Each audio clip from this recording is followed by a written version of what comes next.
We made it.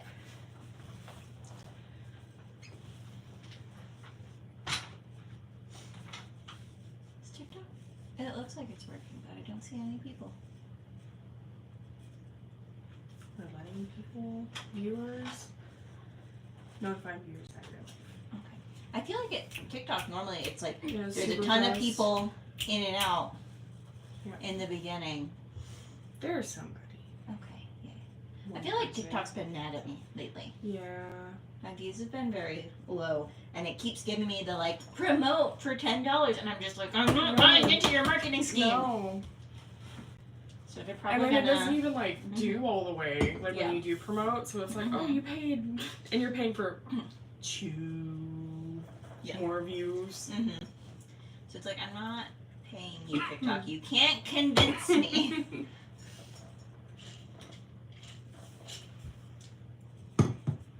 Okay. Okay. Hi guys. Mhm.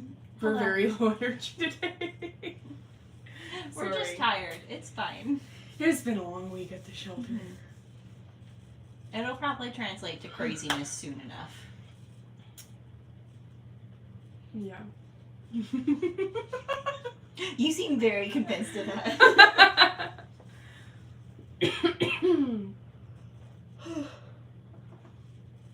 Did everyone have a nice 4th of July? I know you were woken up by people exploding their house in your car. Yeah, it was fine. You and Kennedy Mm-hmm. were harassed by your neighbors. All of them. Like, Yeah. I live in this apartment complex where there's a fence around the entire thing, and every house along the fence line was shooting off giant ones all at the same time, and it's just like, we're surrounded by the fireworks show, and it's terrifying. Yep. They said you were doomed. Poor Mr. Kennedy. Yeah.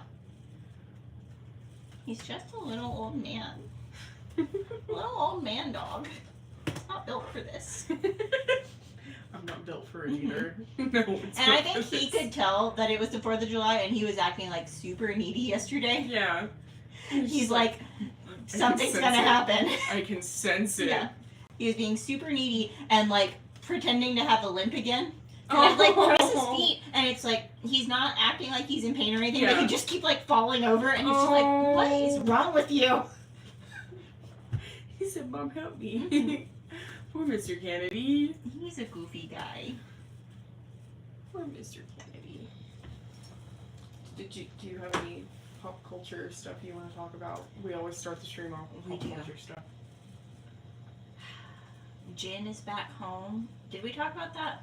I think he was Was he coming back? home. He's back. Our man is finally home. We don't have any of our men. Should I go grab them? You want Subin or Bongyu? Why not both? Why not both? We need a cardboard cutout of like Lin-Manuel Miranda or something. Since this book is so musical theater heavy. Here's our guys. My son. YouTube. Here you go.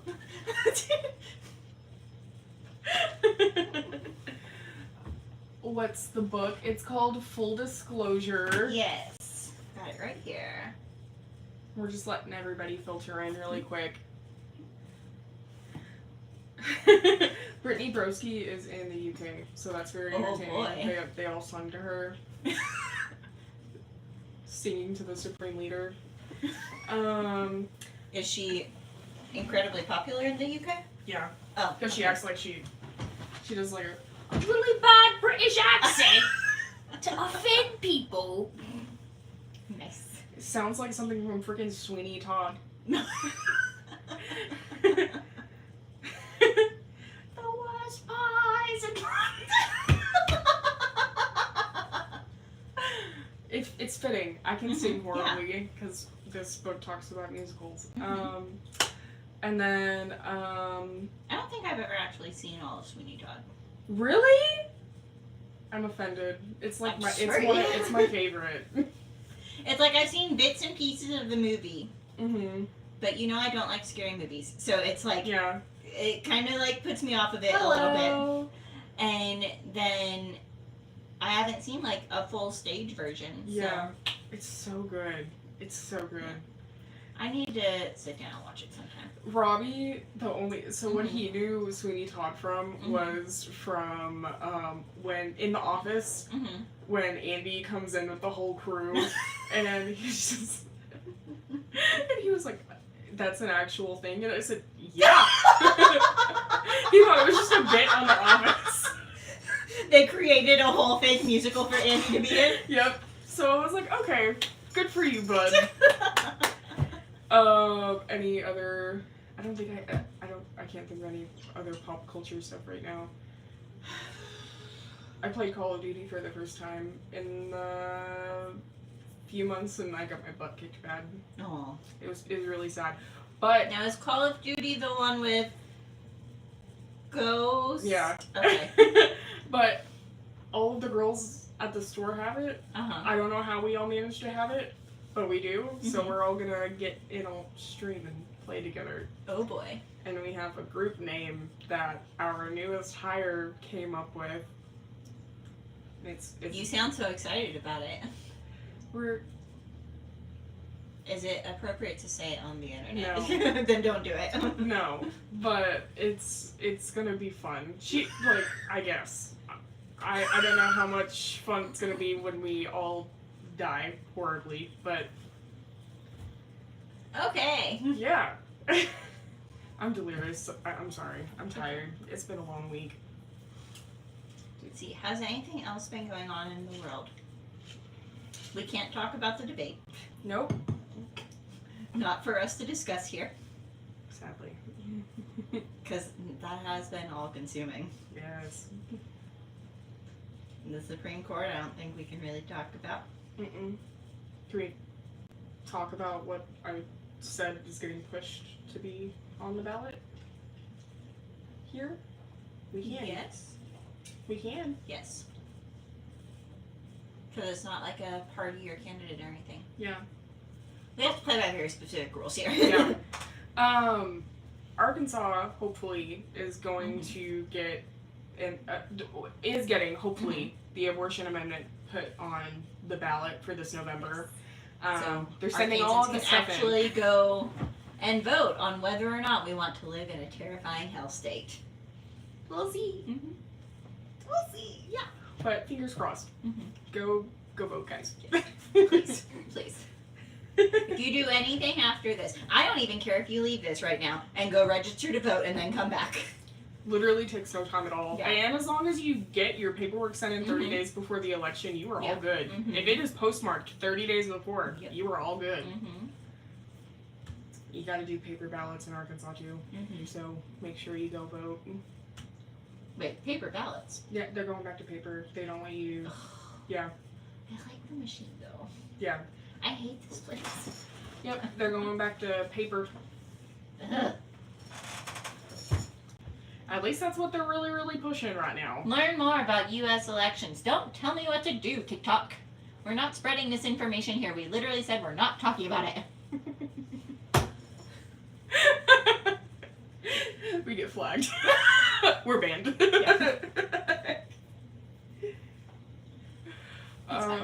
But anyway, book time. Book time. Yay. Yes. Alright, so this month we read Full Disclosure by Cameron Garrett. It was really good. I really liked this one. What do you think, Zoe? I really liked it. It's Mhm. very. It had some really cute parts in it, for sure. Yeah, it was different than what I thought it was going to be. Mhm. Which, on that note, let's read question number 1. Did you have any preconceived ideas about what this book was going to be like based on it being about a black, queer, HIV positive teen? Did anything surprise you? I know that when I found out that it was a book about, HIV, I was expecting HIV to almost be, the protagonist. It's Yeah. like something is going to happen, she's going to get, really sick. There's going to be an incident where she gets really sick, Yeah. or someone else is going to get it, or there's going to be a scare with someone else getting it, Yeah. or something else like that. But it's the book really wasn't that. She had her disease entirely under control. And it was more the protagonist was more people's perception of HIV and perception of her as someone with HIV. Yeah. I really didn't know how they were gonna like handle. Mhm. Unlike you, I really didn't know how they were gonna handle Yeah. her having HIV. I Mhm. didn't know how she was gonna like, if it was gonna be she got this and this is why, like, Mhm. she had to move from her old school, and like Mhm. it was gonna be this whole tragic thing about it, and then Mhm. like what you were saying, I'm Mhm. glad that it wasn't the main villain. Like, I kept waiting for the shoe to drop. It's like, something's gonna happen, and it just kept not happening. I was like, oh, okay, this is great. Because, like, that's, like in The Mhm. Fault in Our Stars, they're Mhm. cancer. That is, Yeah. like, the main thing looming over the Mhm. entire time. Yeah. And it's like, oh, okay, you're getting to have these little bitty, like, Mhm. respites from the cancer. And, like, here, she's just kind of, like, doing her thing the Yeah. entire time. And it was Mhm. really refreshing. I Yeah. think a lot of books that revolve around teens in a sort of situation where they Mhm. are dealing with something like this, it's Yeah. always like, oh, this is horrible. Like My Sister's Mhm. Keeper, like that Yeah. whole book is like they are focusing on Mhm. like keeping her alive and like Yeah. elongating her life because Mhm. of like the cancer that is like taken over. Mhm. So it was nice not to see something like that. Yeah. To have this depiction of your HIV is manageable because it is. Mm-hmm. And it's like, that representation was so good. Mm-hmm. Which leads us into question number 2. There was so much representation in this book. What different groups' identities were represented? Was that representation positive or negative? I mean, I think that just the representation of Mhm. people of color and Mhm. having like different sexualities Mhm. with those people of color is a very good representation Yeah.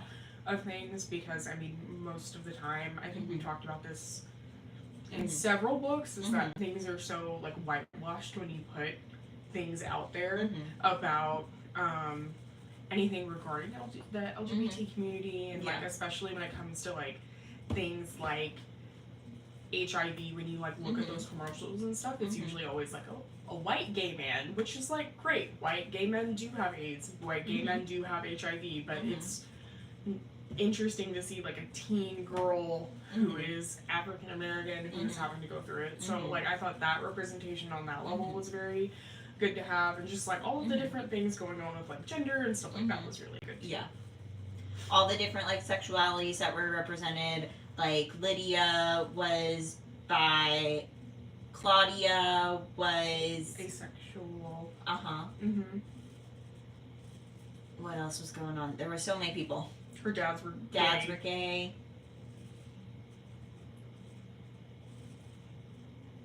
There Yeah, was a there was a lot. There was a lot. Mhm. Lots of representation. Mhm. And it's good to see all of those represented because everyone wants to see themselves Mm-hmm. in media. It's Yeah. like, we've talked about this before, that it's like a lot of stuff is very white prominent, and even stuff where it's like, oh, we've got a diverse cast, it's like with a white Yeah, lead. they with a white Mhm. lead, or Yeah. it's like people who were white Mhm. passing, or Yeah. like lighter Mhm. skin tone, Yeah. and like stuff like that. But to have all this diversity there, it's like, yay. We love everyone being able to see themselves in a story. For sure. Mm-hmm.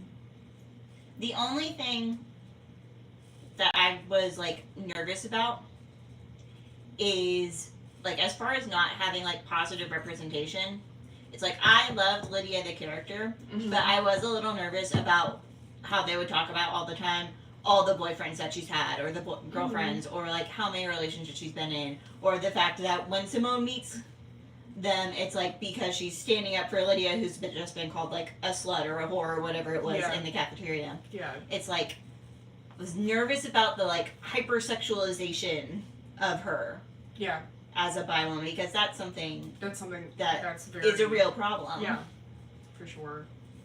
But other than that, I think a lot of the representation was very positive. Mm-hmm. As someone who is not from any of those minority communities. Yeah. I mean, we are both speaking Yeah. as like white women, Mhm. so Do it, take it out Yeah. with a grain of salt. But we appreciate all the diversity that was there. All right, any more on that question? All right, question number 3. Simone has been HIV positive since birth. What did you learn about HIV through reading this book?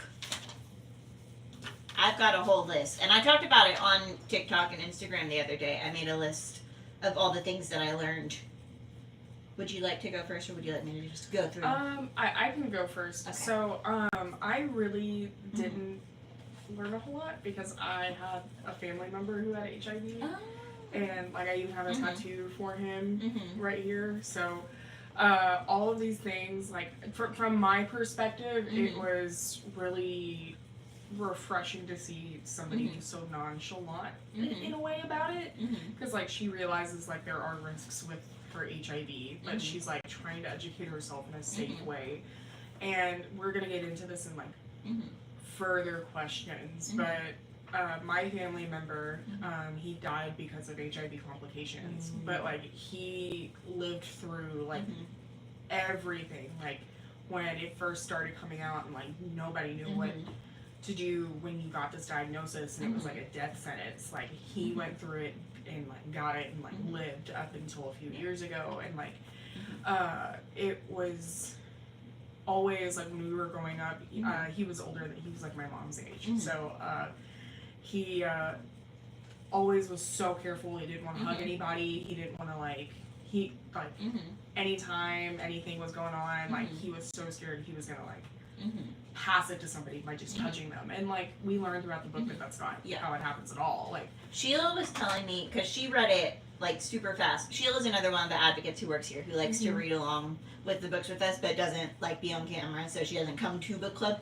Mhm. But she was a nurse for a long time, and she was Mhm. telling me that it like brought up a lot of memories for her working in the hospital during the AIDS crisis. Mhm. And it's like, it was so sad seeing all those people that were there that were sick, that like the doctors were telling them, it's like, don't touch them. Yeah, And it's just like, oh my gosh. like don't touch them. Like they're Because they didn't know like how Yeah. it was spread or anything. Mhm. And I mean, people with HIV and AIDS, like they could not get Mhm. medical procedures done because the Mhm. doctors were and nurses were so scared about getting Mhm. it, and like it was like a do as you like at your own risk sort of Mhm. thing when all of this was coming out. Like I remember Alan when he would come and visit. Mm-hmm. He would I would always want to hug him and he wouldn't want to hug me. But like later in life he was fine. Like he'd give me kisses on the cheek and all of that. And he was like one of those people like that. He was such a light in his community. Like everyone who like knew him was like always talking about it, and he was just such an awesome person. But yeah, it was really nice to see that sort of representation in that book. But yeah. Oh, Zoe. Sorry, every time I talk about Alan, I cry. That makes sense. But he was great. He did drag too, and he was like he was so good. But yeah, Alan was great. But let's talk about what you learned. Okay. I knew significantly less. I mean, what I knew like before reading, it's like I knew the basics about like how it was spread. I knew. I thought I heard the doorbell. What was I talking about? I knew like a basic history of the AIDS epidemic. I knew the musical Rent. Yeah. It's like that was my baseline knowledge there. So I learned through the book that if your viral load is undetectable, it's untransmittable. It's like, oh, that's really interesting. Yeah. That HIV meds lower your viral load. I knew that there were Yeah. meds, but I wasn't entirely sure like what they Yeah. did. A lot of people have to switch their meds a lot, and like they talk about that in the Yeah. book too. Because I mean, the virus is such. It's so smart, and that's why people struggle with it so bad, and that's why when it first started coming out, it was changing so much, and they would find something that would work, and then it would stop, and people didn't know, like, you've got to take your medications on time. I mean, it's like the only thing, like the birth control pill, they say you have to take that at the same time, or it's not gonna, it's the same with this type of medication. And then even if you do stuff like that, I mean, it's so smart that it could become immune. So like them focusing on that and talking about how she needs to like make sure she's doing everything. I liked that part about it. Let's see. Different types of sex have different transmission risks. It's like knowing how it spread, it's like that should have been obvious, but it's like I had never put two and two together there. Yeah. It's like, oh, yeah, that would make sense. Yeah. That condoms would need to be latex or polyurethane. Mm-hmm. Like, they have to be like a specific material. It's like, oh, okay. Yeah, because the lambskin, Mhm. I mean, just goes. That there's medicine for HIV negative partners to prevent transmission. I didn't know that existed. Mm-hmm. That all it takes is soap to inactivate the virus if like blood spills or anything. It's like, oh, okay. That it isn't transmitted through saliva.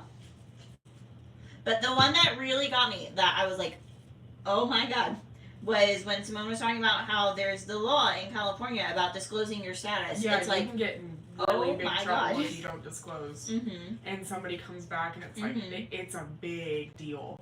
And how she was talking about how it's like she's got a defense now if her viral load is like untransmittable and she like gets the other person to wear a condom. It's like it's not that she's like given a free pass there. It's like she's got a defense. She can still be prosecuted at that point. Mm-hmm. It's just like, oh my god. Yeah. Crazy. And there's probably laws like that all over the country because California Yeah. is, you know, relatively I think it's the progressive. majority of the states have it now. Mhm. I don't think it's every single one. I'm pretty Mhm. sure it's the majority. I can't remember. I've written papers. Mhm. I was trying to find my papers from Mhm. college because I've written like 4 of them Mhm. over HIV and AIDS. Mm-hmm. Being a rehab science major, Mhm. like you had to do one when you first got into rehab, and one Like about HIV and AIDS specifically, It was or that about, was like you chose that subject? I chose it, Mhm. but the project was to talk about some sort of disability because Mhm. like people who have HIV and AIDS, they can get on disability Oh. because the medications are Mhm. freaking expensive, Yeah.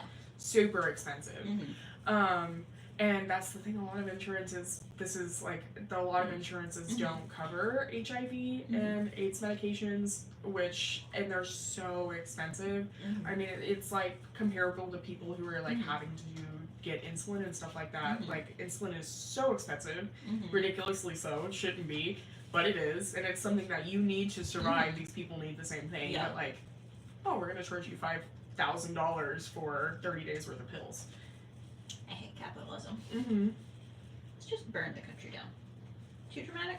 Maybe. No. No. Am I imagining that I heard in the news that the Red Cross is letting gay men donate blood now? Yeah, they are. Okay. They are. For a long time you couldn't. Yeah. For a long time you couldn't. Mhm. But they are. Yeah, I thought that was something I'd read recently. Or was that years ago and I'm just like, my No, brain's I don't behind. think it was I feel like it that- was pretty recently. long ago. Yeah. But I don't feel like it was like a year Not or like two last ago. month Yeah. or anything. Yeah. But it was pretty recent. Mhm. I think they have to go through some extra testing. Yeah. Because you have to fill out all that paperwork when Yeah. you go donate blood. Mm-hmm.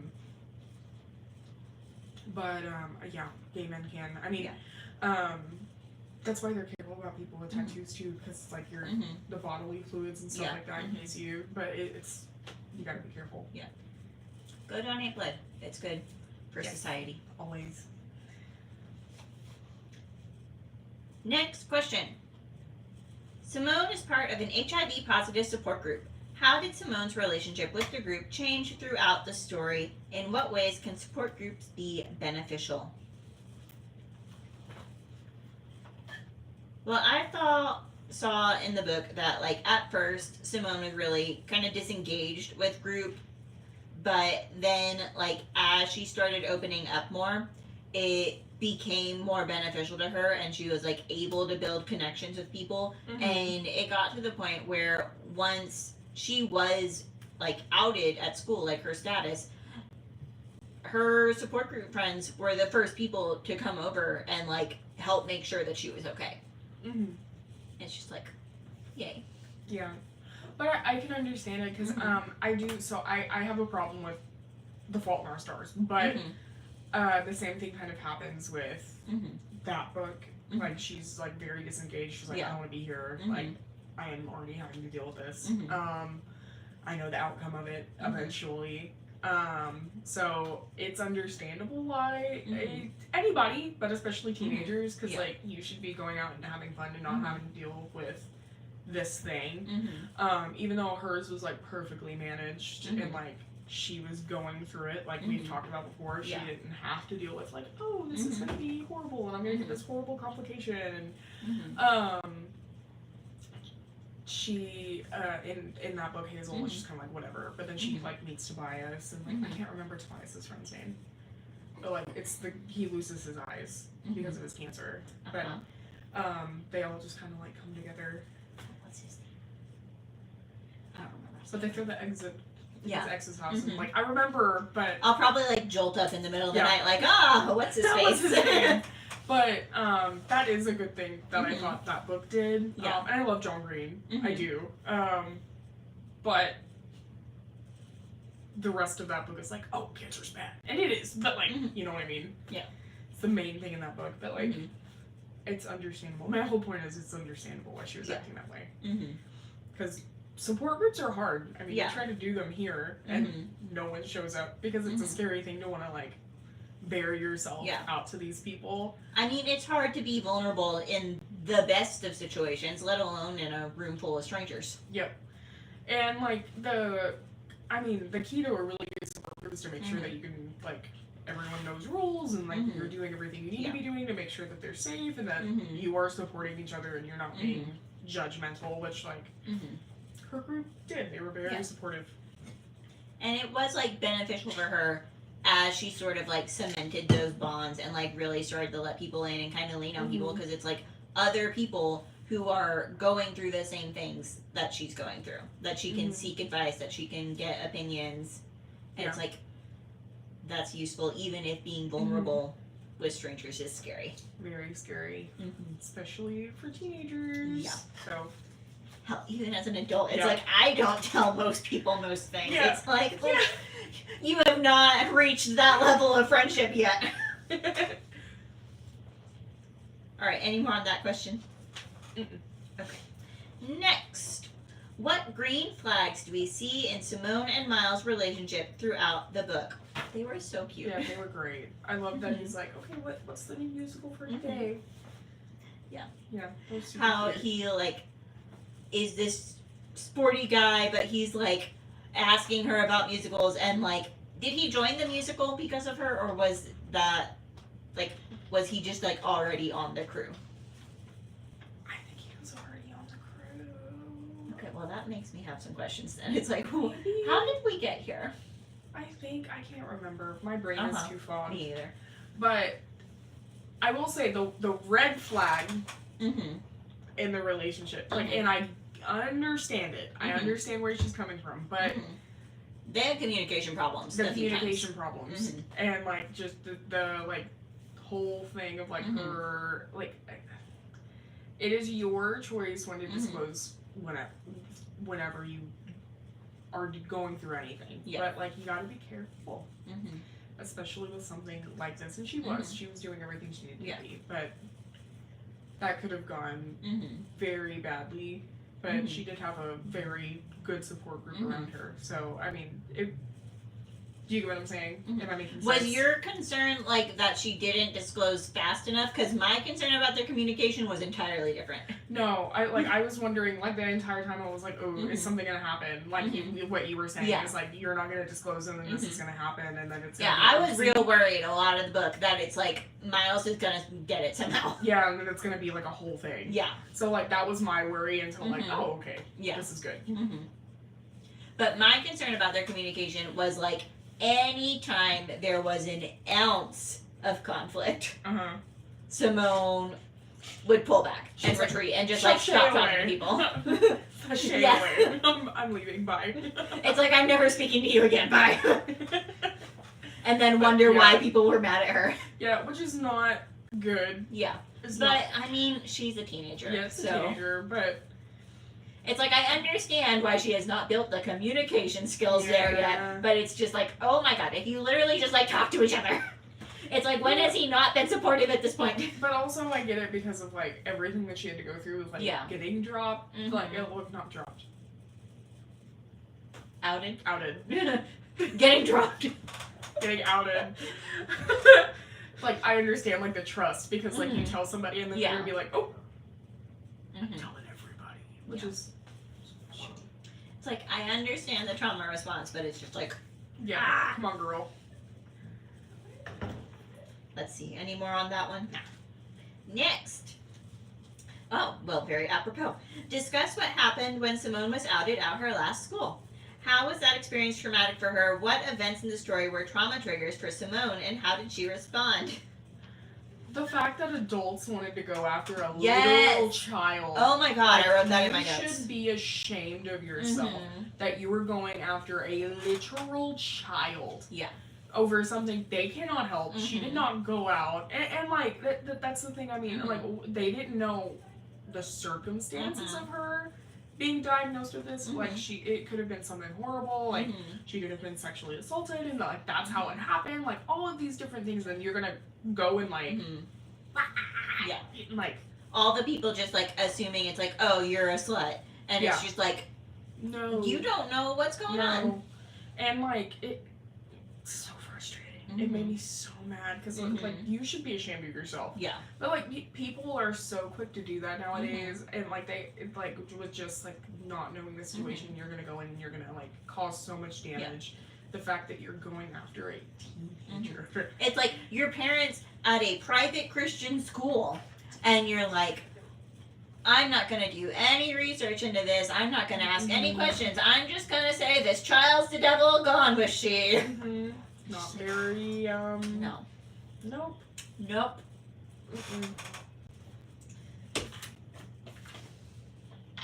Let's see. I wrote a lot of notes, but I think that basically covers it. But I'm just numb. Yeah. That's all I see. Well, because that's what she says Yeah. at one point.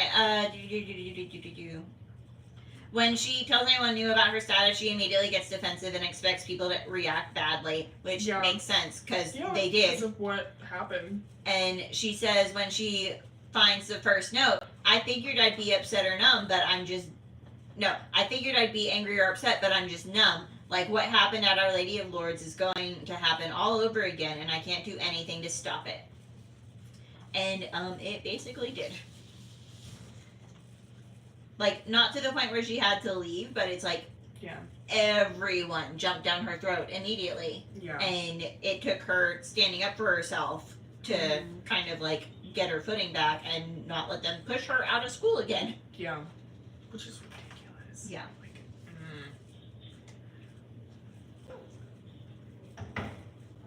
And Miles' parents, it's like, oh, I was ready to fight those people. Yeah.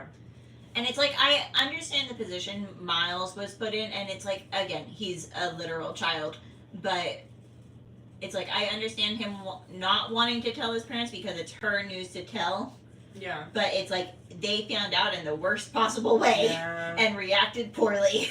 Yeah. It's like, ah. Was not good.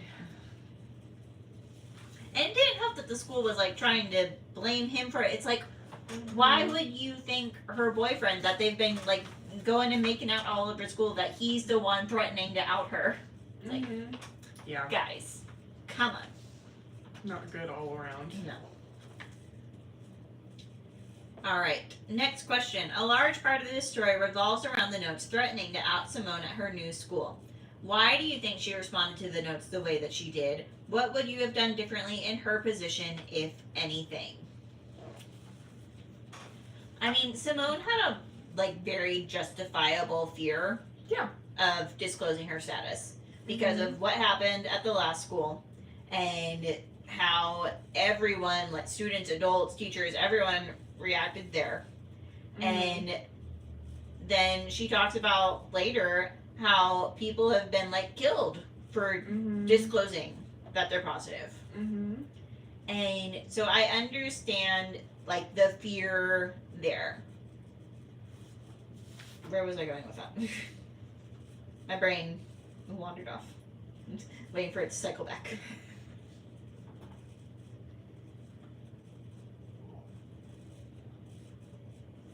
Oh, she doesn't tell like her teachers or her principal or even her dads about what's going on, because she knows that her dads would go and tell the principal and try to get it solved. Yeah. But if you go to the school and try to have them solve the problem, because there's only so much the dads can do by themselves. It's like they don't go to the school. They can't go around questioning a bunch of children. Yeah. So they'd have to get the school involved, and that means you've got to tell the principal. And then Yeah. the principal will probably need to tell the counselor. And then they'll have to, like, talk to any students to ask them, it's like, are you sending these notes? And they'll be like, what notes? What are you talking about? Who would be sending notes? It's like, the second they told anyone, the news Yeah, it would would just be spread. everywhere. It's like, even if they tried to be conscientious about it, unless you're having people sign NDAs, it's like, news is gonna travel, and even probably with an NDA, which they're not gonna Yeah. pull out NDAs at a Which, school. like, So it's like, I understand why she didn't tell Yeah. people. Well, like, I had an experience in high school Mhm. where I was interacting with somebody who Mhm. was hurting themselves, and I went to the school counselor because everyone's like, oh Mhm. yeah, go to the counselor. Mm-hmm. And I told her and showed her the text message Mm-hmm. that they had sent me. And she, like, showed the person the exact text message. So, like, they knew immediately who told Uh-huh. them. And Yeah. it was, like, a whole big thing. Mm-hmm. It was like, I was just looking out for you. Yeah. But, like, it was like a whole big thing. Mhm. So, like, I do, Mm-hmm. just based off that, like, maybe they would have been conscientious, like you were saying. But, like, Mhm. I don't know. I probably would have done the same thing she was doing. Mm-hmm. Yeah. It's like, I wish she would have told someone just to avoid the trauma of it being Yeah. out of her control. Yeah. But it's like, even if she had have told someone, it would have gotten out of control, Anyway. and everyone would have found out Mhm. anyways.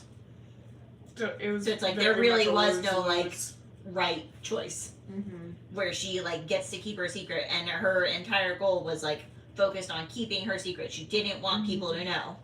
So it's like, if that is the goal, then it's like, yeah, there's really not a way to do it. Mhm. Unless she was more proactive and, like, trying to figure out who it was to try to find out and then, like, stop it.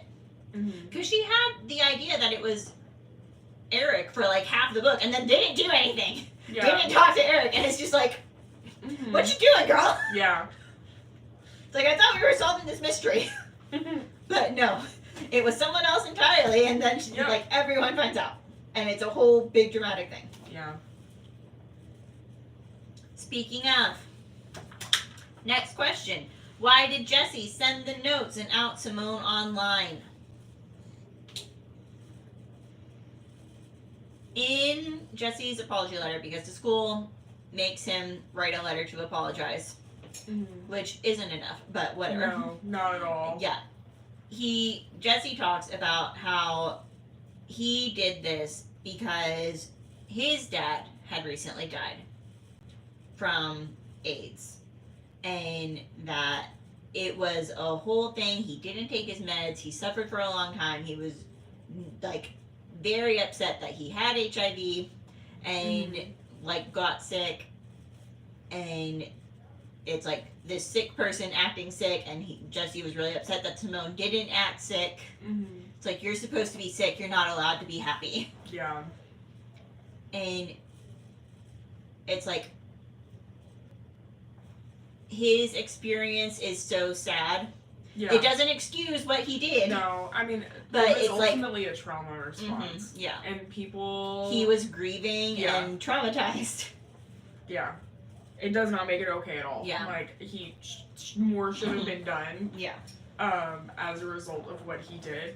I think. But it's like, he's also a literal a child literal child who is but, grieving and has been through so much. So it's like, Mhm. it doesn't excuse the behavior, but I understand the behavior, and I hope Yeah. he's able to get the help he needs. Yeah. Because I mean, I think we all have acted out of Mhm. pain. Yeah. Maybe not to that extent, Mhm. but Yeah. I don't know. I understand Mhm. where he was coming from, Yeah. but I think more should have been done Mm-hmm. other than just an apology letter, because Mhm. at the end of the day, an apology doesn't fix anything. Yeah. Especially something like this. Mm-hmm. I do like that it was written, though, to the point where we do understand why he did what he did. Yeah. It's like, again, not accusing it, but like, that there was a reason for it, and it's just like, oh, this person is bad because they're bad. Yeah. It's like, the best written villains think they're the hero in their own story. He thought he was saving Miles, Yeah. and he thought he was making this better. Yeah. And it's just like, the means, like, the method was not good, Yeah. but I understand the intention. Mm-hmm. It's like, I appreciate the quality writing there, Yeah. even if it was shitty behavior. Yeah. I mean, it could have just been like, so what? Yeah. Bye. I'm not writing that. You just Mhm. never get any kind of resolution. So, Yeah. like, even this resolution, even Mhm. though I think we both feel that it wasn't enough, Yeah. is good. Mm-hmm. Next. Simone has an incredible support system in her life. Who was there for Simone, and in what ways did they show up for her? So many people. Yeah. I mean, her dads, I loved her dads. Her dads are great. So much. It's like, I want them Yeah. to be my dads. But, I mean, I think a lot of parents, I mean, we've talked about this so many times. Mhm. Like, even though they are uncomfortable with the idea of, like, Mhm. her having a sexual relationship with Mhm. somebody, they still let her go. Yeah. And, like, so she can be safe and, like, let Mhm. her do what she needs to do. Mhm. And, there are so many parents who'd be like, nope. Yeah. We're not having this conversation at all. And it leads to, like, so Mhm. many dangerous things. Mhm. So good on her dads, even though they were uncomfortable with the idea of it, they were like, Yeah. okay, Mhm. better to be safe than sorry. Mhm. And then Claudia and Lydia, like, they argued a good chunk of the book, but it's like they were so supportive. It's like they really didn't. Simone was the one that reacted more negatively when she told them, Mm-hmm. as opposed to like them reacting poorly. And then they were supporting her afterwards, like after everything came out. And then Miles, like, continually made the best choice at almost every turn, Mm-hmm. except for like a few occasions where it's just like, But again, child. Yeah. The support group team was great. Mhm. Mr. Palumbo. Yeah.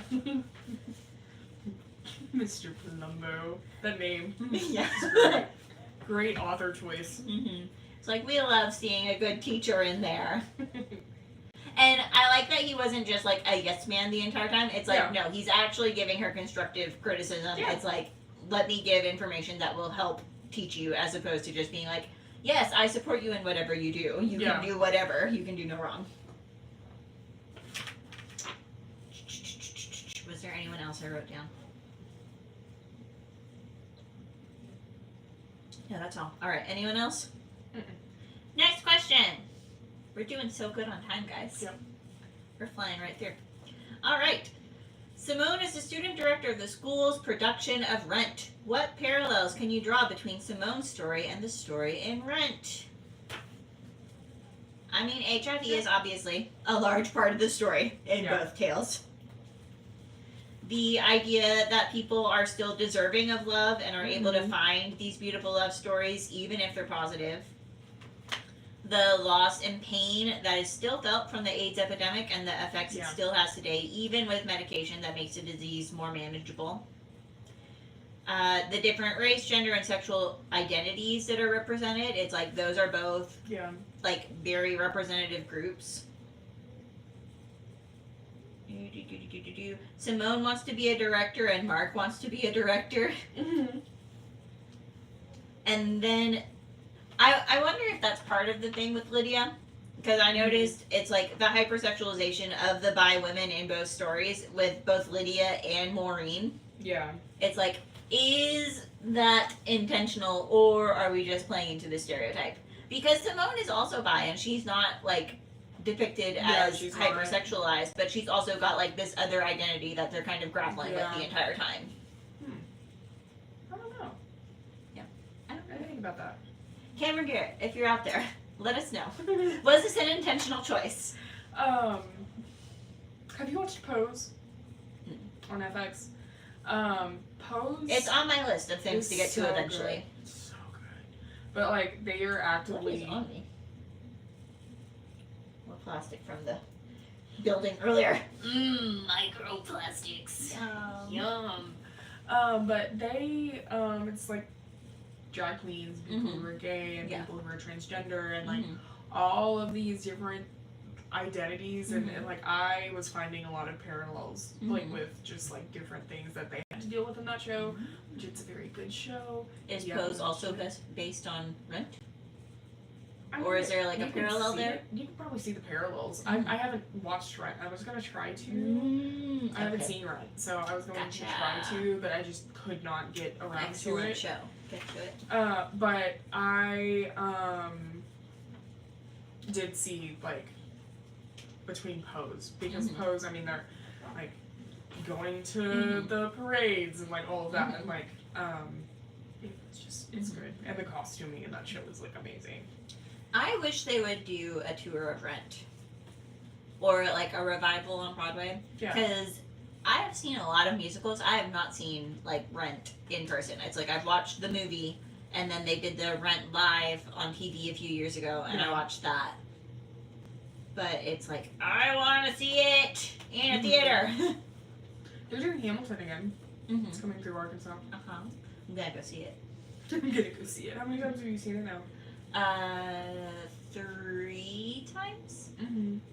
I saw it in Memphis and then twice in Little Rock. Mm-hmm. I think that's all. Yeah. And then obviously like the recording on Disney Plus Yeah. a million times.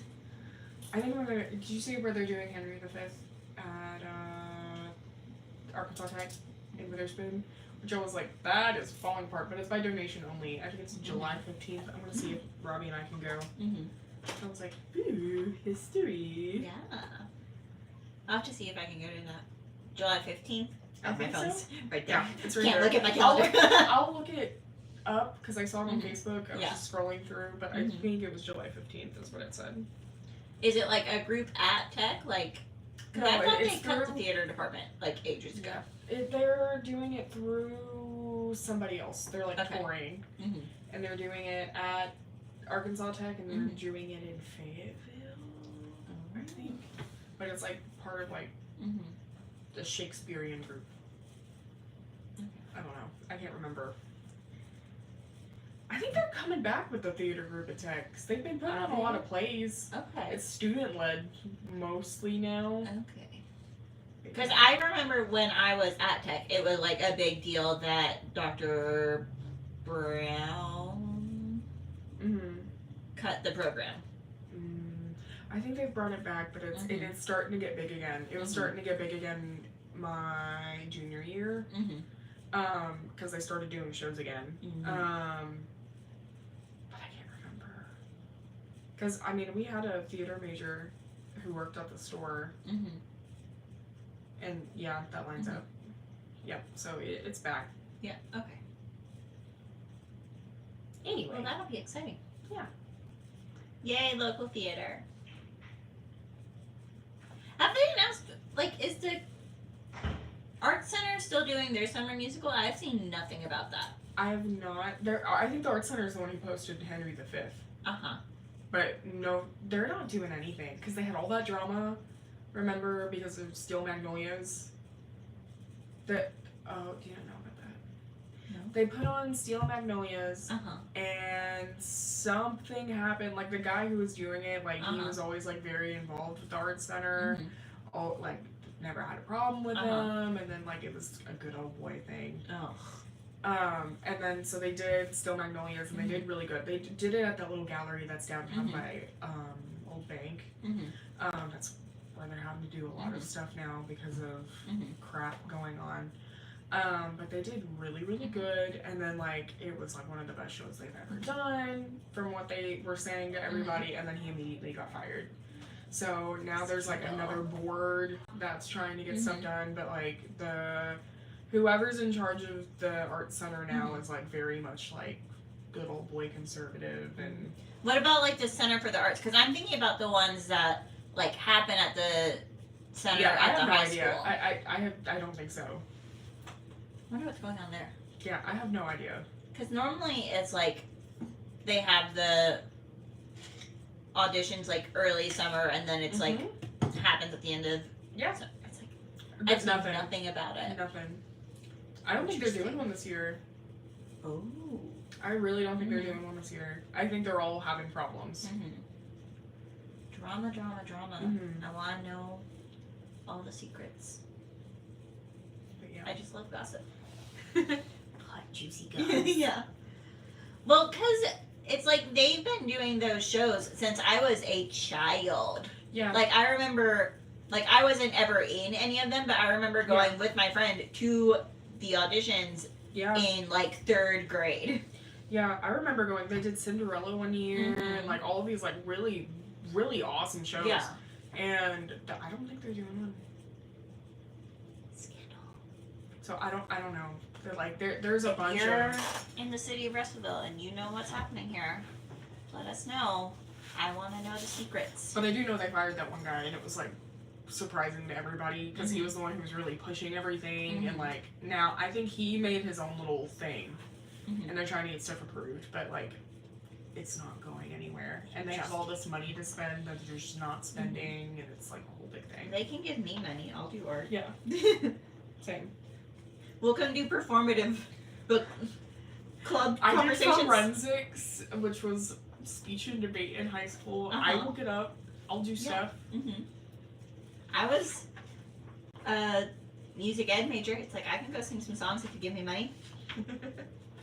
Not gonna do it for free, but you can pay me. What would you sing if you had to do an audition?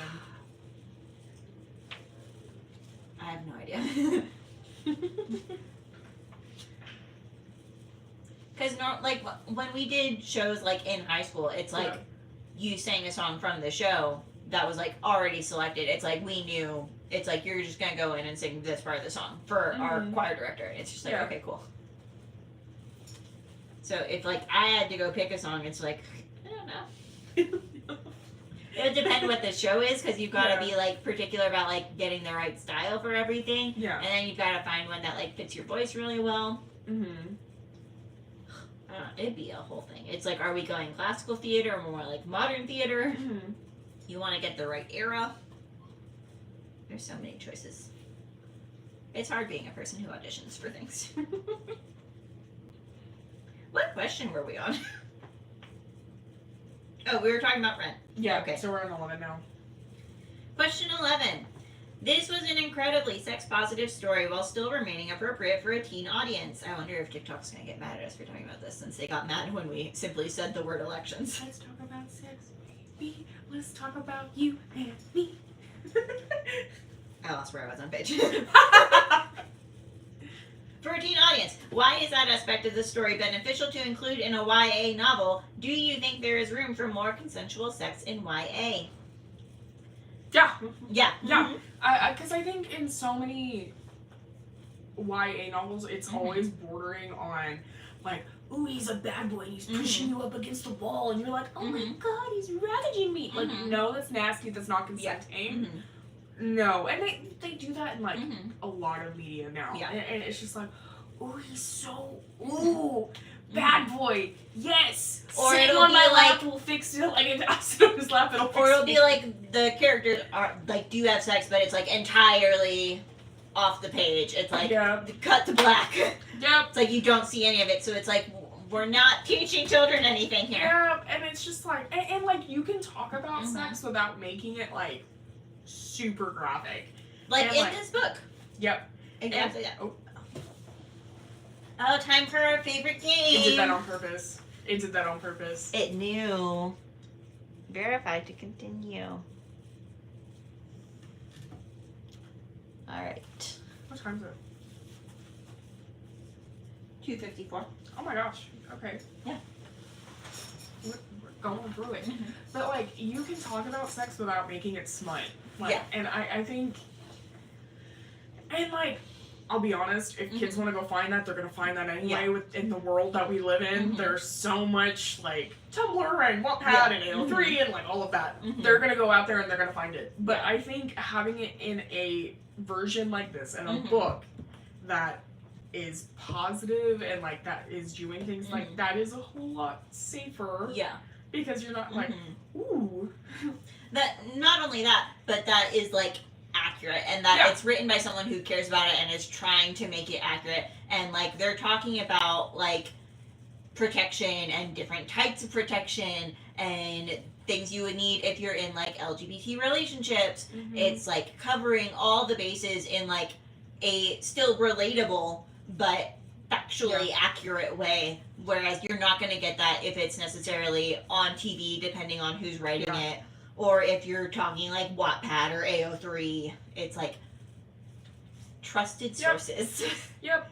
And like, unfortunately, because I'm going to say it again, because we already said it during this whole freaking talk, and I've said it so many times during other book talks, we do not talk about sex ed enough at all. Sex ed needs to be a required thing. It does not just need to be about abstinence, because that is dangerous. Yeah. Like, it is, you have so many things that come out of like, oh, you shouldn't, like, because kids will try to, like, learn things on their own, like, it can lead to such dangerous things. Like, I can only imagine if Simone, like, hadn't been raised in an environment where it was like, oh, okay, we're gonna go and like educate you about what this is and what this is going to be like if you go and do this. And like I said before, her dad's we're not comfortable with the idea of their daughter having sex. I don't think any parents comfortable with the idea of thinking about their child having sex.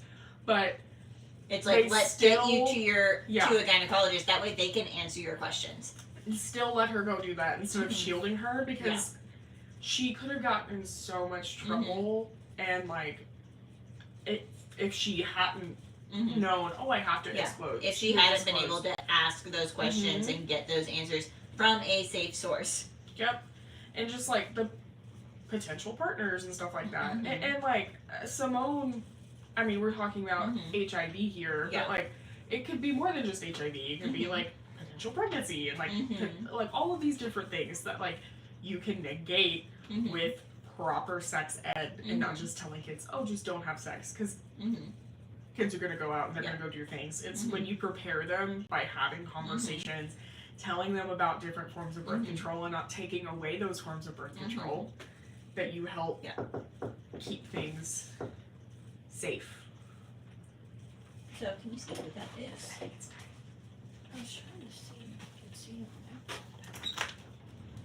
Yeah. Patty, is it possible to do case management right now, or it's too busy right now?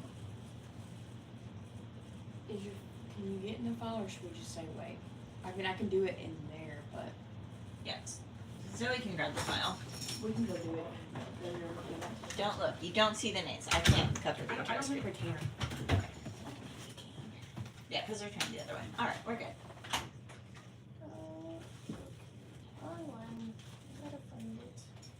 The Joyce Italian Book Club in an actively working shelter.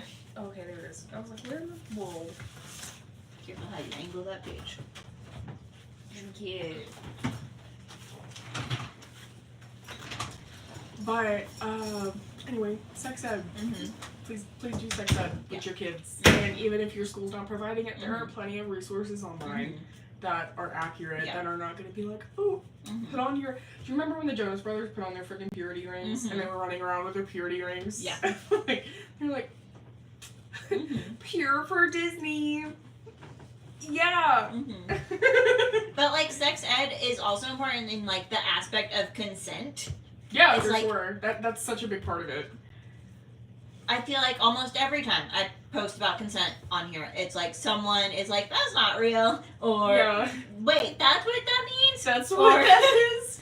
You mean that was not okay what Uh-huh. happened to me? And it's just, and that's so sad, because it's like if somebody would have sat down and had a conversation, or if we wouldn't like safeguard sex as much as we do, it would have been so many things could be negated. Yeah. And like that's the thing too of like there's so many situations that could be prevented, like horrible, like life-altering situations that could be prevented by just discussing like this is okay and this is not okay, and it just boils my blood. And the other good thing about the book that like beyond sex ed is important for many reasons, it's like it's not like the entire book, but they like go shopping for vibrators. They talk about masturbating. It's like every show that involves a teenage boy, anything that involves a teenage boy, is gonna make a masturbation joke. Yeah. And it's like everyone's like, oh, I'm not gonna look at my sunscreen, not going in his room when the door Yeah. is closed. It's like everyone expects teenage boys to masturbate, but it's like so frowned upon for women to do that. So to have this representation of that Yep.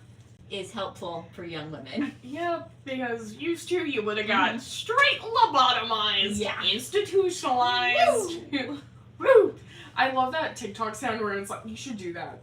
Where it's the like, put a finger down for if you would have gotten lobotomized, and like, it's like, you're a woman. You like talk back to your husband. Boom. And it's like all of these different things. Remind me of that, Yeah, I will Later. do that. because that would be a good one. All right, any more on that one? No. Okay. Full Disclosure is a book with powerful and relatable characters. These types of books are popular and have such a voice right now. Why do you think that is? I This is a Zoe question. I'm prepared for the TED Talk. I think people are tired of having like a whitewash depiction of everything. Because I mean, there are so many different experiences that are out there from so many different people who have lived so many different lives, and having discussions, and it's become so much more accepting now of like in the environment we live in, and like people I mean, can argue for sure, but like that the LGBT community is there to say that situations like these are okay to talk about. Yeah. And like you're always gonna have backlash. That's gonna happen. We're gonna talk about that in one of the other questions after. But I just think young people in general, and like people who have had to live through something like this, and people who like are just dealing with things, like it's, you now have this platform. It's so much easier to get published now. Yeah. It's so much easier to just put your work out there and put things out on things like TikTok. I mean, I can't tell you, like today there was a thing that Elena showed me on TikTok, and it made me cry. It was this girl who was a wheelchair user, and they were doing that dating show where they press the button, and it made me so sad because she kept pressing the buttons on the guys because she was like, oh my god, it's gonna make me cry again. She was like doing it for them because she thought she was gonna like let them down by being a person in a wheelchair, and it made me cry. But like things like that, like you connect with things like that resonates with you. Like that has been on my mind all day. Like I cried, and Elena was like, I'm so sorry, I'm showing you that. Like, but stories like that and issues like that, and like things that like people have to go through. I mean, there's no telling how much support that girl got after, and that's the beauty of books and social media and stuff like that. There's a very negative side to social media and stuff like that, but it's with things like this that I think so many people find a home in, and like that becomes their niche. That becomes something that's like, this is my safe place because I resonate with that person. I think, and like even if it's not media in general, if it's just like a person or a character, like we all have our comfort characters, we all have our like comfort items that we can resonate with, and like seeing that sort of thing and that put into a person is great, because you're just like, this is my baby girl, Simon Riley from Call of Duty. And it's interesting. I mean, to like see that. I mean, me going off on my Call of Duty tangent, like, but like, as an example, like that is not this book. A lot of people think, oh, like Call of Duty, you're just shooting people, but like no, when you look into like the characters and like what they've had to go through, like Simon came from like an extremely broken home. Like his father was extremely abusive. His brother had to go through like severe addiction. Like Simon had to go home and like help him get out of his addiction. And like Simon is a male survivor of sexual assault and like all of these different things. Like my man is a baby girl. Like he deserves to be treated kindly. Yes. But he's like a comfort character for me. Mhm. I absolutely love him. He can do no wrong in my eyes. Mhm. But same with Astarion. Baby girl can do no wrong in my eyes. From Baldur's Gate, he's like this little elf vampire and he's super cute. But like he was like had to like lure different people in to like be fed upon by his like vampire master and like the whole thing. Like he had to lead people in. He had to like whore himself out. Like that's his words. To like lure these people in, and he felt so bad about it. And like in the game, when you're playing this game, he like is learning like, oh, I'm not a monster. Like I'm a victim of my circumstance, and like I do deserve love, and it's very, very nice. But he's comfort baby. He deserves comfort. Protect him at all costs, even though he can turn evil in the game if you want him to get his revenge. But yeah. He needs to turn evil. It's fine. So you wanna be evil? Can you keep that over there with you? No. Take it now. Okay. Yes. Tori, do you have comfort characters? We trauma dumping about my comfort characters. Let's know what they've been through. Let's see. I mean, you have your babies here. Yes. My favorite K-poppers. It's like It sounds like a dish that I Come get your K-poppers, baby! Sounds like something deep fried. made. Yeah. Like porn. It's K-poppers. Mama, I'm just buying them just for you, honey. Come get your K-poppers now. You want your J1? I made it specially for you. It's like, I love those BTS edits where it's just like, oh, soft boys. It's just like, oh. It's like they're grown men, but it's like they're This is babies. a grown man who just Yeah. happens to get carried by a backpack. Yeah. It's fine. Everyone does that once in a while. I mean, we talked about like my comfort shows and stuff like Yeah. last book club. So it's like I love like Bob's Burgers. I could watch any Yeah, I episode love of that Burgers. a million times. I love Schitt's Creek. I could watch all of that a million times. It's I like David identify- and Patrick. It's like I love them. I identify heavily with Tina. I feel Yes. like Tina on what does she call it? Friend fiction? Uh-huh. It's like I feel like I'm an amalgamation of both all of Tina, Jean, and Louise. It's just like it's like I'm just all of them. I'm Yeah. all the Belchers. It's like I could sit there at some point and just like go through the like astrology, sun, moon, rising. It's like I'm Yeah. a Tina sun, I'm a Jean moon, and I'm a Louise rising. Robbie walked in the other day, and I was literally sitting there just like so frustrated, like moaning like Tina Uh-huh. does, like ah. And he was like, "What is wrong with you?" And I was like, "Leave me alone." It's like, and he just goes and he gets my weighted blanket and puts it on me and walks away. He's a good boy. What a pal. You should marry him. I am best friend right there. I do ask him a lot, like, "Are you sure? Are you sure you want this for the rest of your life?"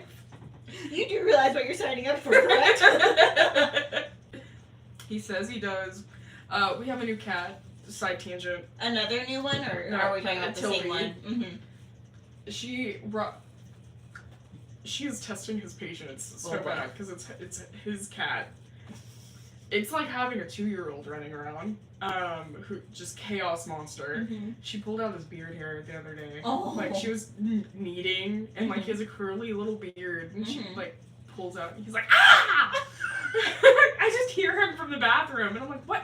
I thought he was playing a video game or something. Uh-huh. But he's like in there holding. She hurt me. But like always doing stuff. And she's just a baby. Mhm. She doesn't know what she's doing. She's like less than a year old. But she like nibbles and she Mhm. thinks she's like nibbling. But like for whatever reason, Mhm. Robbie's nose is like, ooh, want your attention. She is preparing him for kids one day, Mhm. big time. she's gotten to be a little chunky monkey too. She was just so tiny when we got her, and now she's like throwing her weight around. But she's like the mob boss of the house. Allie keeps sending me videos of AJ, my nephew, and it's just like AJ, like he can't crawl yet, but Yeah. just like reaching as far as he can to try and grab a hold of the dogs and the cats. And it's just like, "Ah!" And they're like, no, mother, why? Mother's why? Why did you bring this here? Then the other day she sent me one where AJ was like in a plastic storage tub eating spaghetti, and it's just like, okay. Okay. Like, what are you people doing over there? Addie, my best friend's little girl, I'm her Aunt Zozo. Mm-hmm. Oh my gosh, that kid, she's so wild.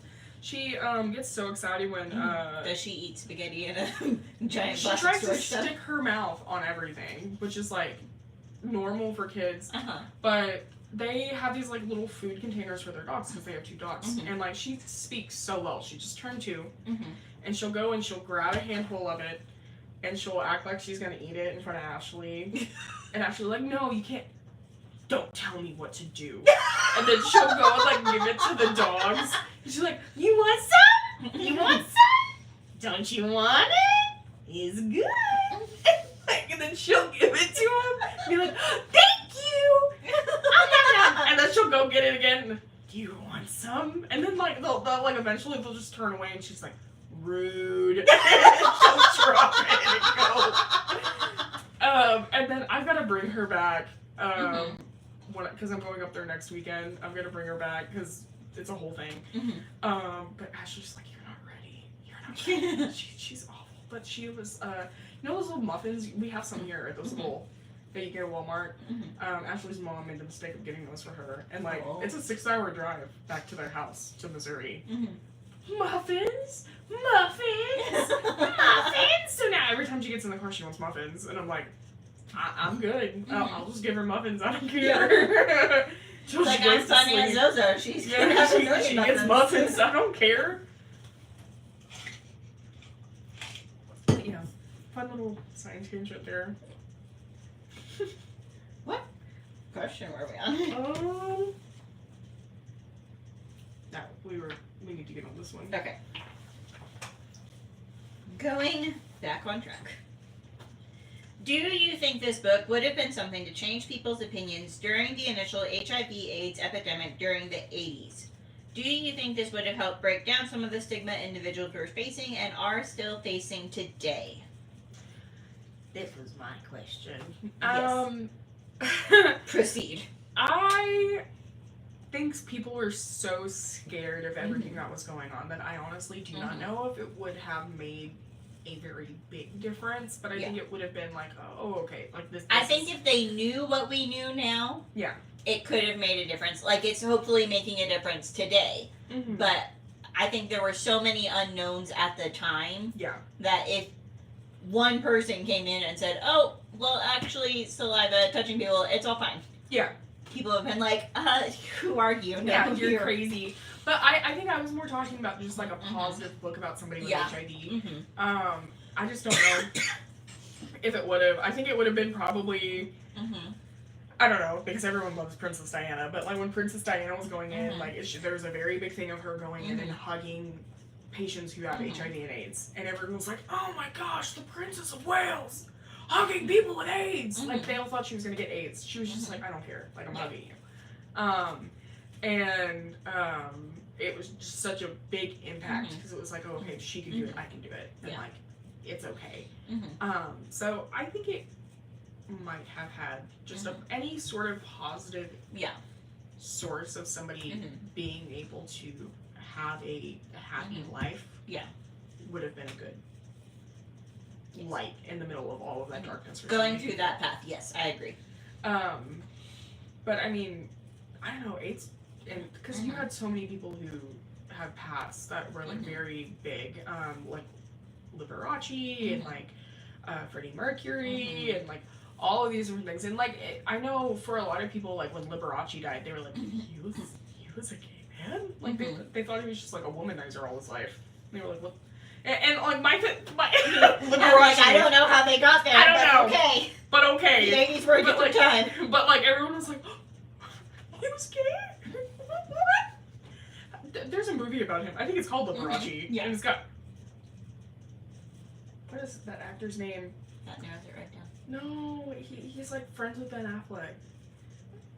And it's Matt Matt Damon? Damon. Yeah. But honestly, I think Matt Damon and Ben Affleck had a thing. They shared a bank account.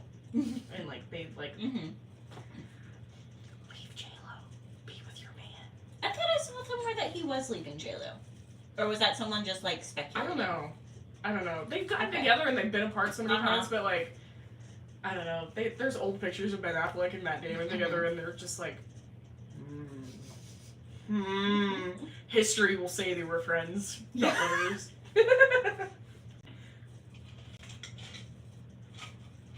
But anyway. Alright, next question. Simone's support group is led by Julie, someone who is not HIV positive. What do you think about this? So, I think it's sort of the same. Like, Mhm. stop me if I'm not making sense. I think it is sort of the same thing as like us talking about it and like Mhm. issues that like maybe we have not experienced. Like, Yeah. yes, we are knowledgeable about it, but we Mhm. have not personally had to go through it. Yeah. Like we. Yes, deserve to Mhm. speak and we deserve to have our voices heard, but Mhm. we should not be overshadowing people who have gone through Yeah. things like that. We should Mhm. be elevating them. And I think that is something that a lot of people struggle with, especially people who have like really big platforms and stuff Mhm. like that, because they are like, oh, I deserve to say what I want to say and blah, blah, blah, blah, blah. And like, you do, that's great. Mm-hmm. But you also should leave room for other Mhm. people Yeah. who have had those experiences. And like Mhm. the leader of the support group is great. Like, Mhm. it's great that she's doing that. And it's great Yeah. that she's doing everything that she's doing. Like, the Mhm. support group is wonderful. Mm-hmm. But I mean, do you get what I'm saying? Yeah. She deserves the right to have that. Mhm. But I can't see where people would be like, oh, Mhm. you don't know what you're talking Yeah. about. Oh, I think that's probably Mandy coming to get check signed. Alright. I wrote down that it's like, obviously it isn't ideal that she doesn't have HIV. Mm-hmm. Not because it'd be like great for her to have HIV, but it's like empathy is one thing, but it's not the same as like actually experiencing that. So Yeah. it's like they can get support from each other on these issues, and Julie can help kind of like guide the conversations, but she can't give like direct advice of, oh, well, this is what I went through, this is what I experienced.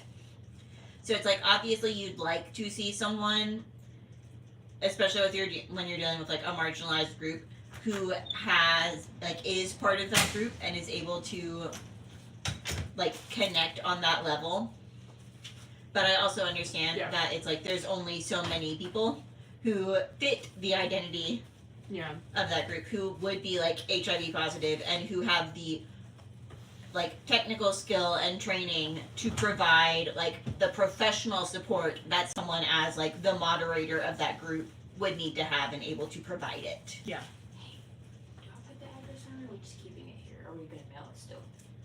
Text Carrie and see what she wants to do, because Carrie was saying like give it to them while they're here, but they weren't all signed yet, so.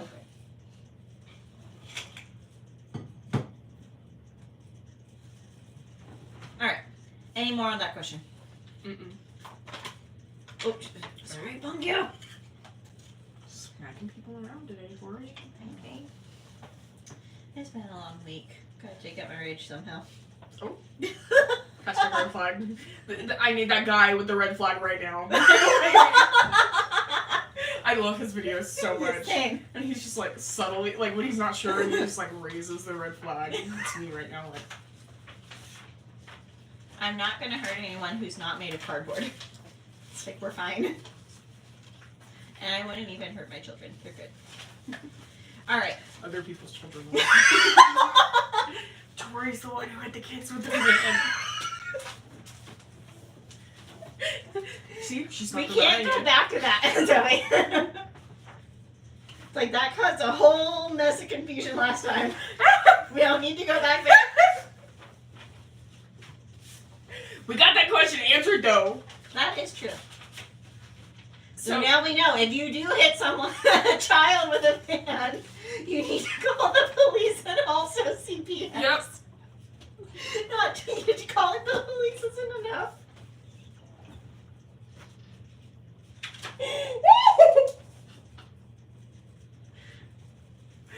I'm gonna have to like go in and like get this clip later and be like part 2. Explaining mandated reporters badly. call the police and call for yourself because it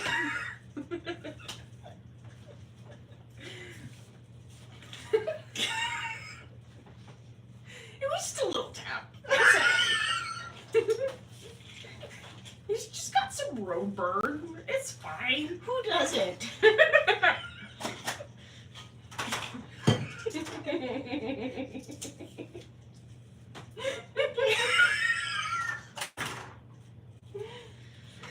I knew we'd end up in hysterics at some point. It's just a matter of time. It's like, when are they gonna lose it? What do you mean I had to use my rear view mirror? You didn't hear the beeping? I stuck my head out the window just so he could hear me. Beep, beep, beep, beep. You know, in my Prius, it like does a beeping noise when you back up, but I don't think you can hear it anywhere except in the car. So I don't think it's very effective. Because I've heard other doesn't do Priuses that. back up, and it's like they don't beep, but like Yeah. I can Do hear it you in want the to test car. this out? No. Part 2, where he's gonna hit me with her Prius. It's silent but deadly. Isn't that a thing in a movie where they like go and hit somebody with their Prius and they're like the silent killer? Like, because their Prius is like they're in the middle of like something I'm gonna go stupid. drop this off. I'll be back. Okay. Okay, bye. Y'all don't break anything or do anything crazy. But like, it's just like, oh, okay, but like, it's something bad's about to happen, and like somebody comes with their Prius and goes, wham! And they're like, I think it might be Horrible Bosses or something. I can't remember, but they like hit somebody and they're like, silent. You can't hear it. That eco motor. Wow. Mm-hmm. That could be you. Hit me with your car. We'll just go out into the wild like Sophia film. See how fast Tori can stalk me down. Oh my god! We can do it when animals attack, but it's like when Priuses attack. And like the entire time it's like really high, intense music, and it's like da-da-da-da-da-da-da. And like it'll cut to me and I'll be like do-do-do-do. Like very calm music. And then like cut back to you. We should take this to the art center and be like, guys, we have a creative film for you. When Priuses attack. An educational film about The mandated dangers of reporting. electric vehicles. Oh my god. Coming to a mandated reporter near you.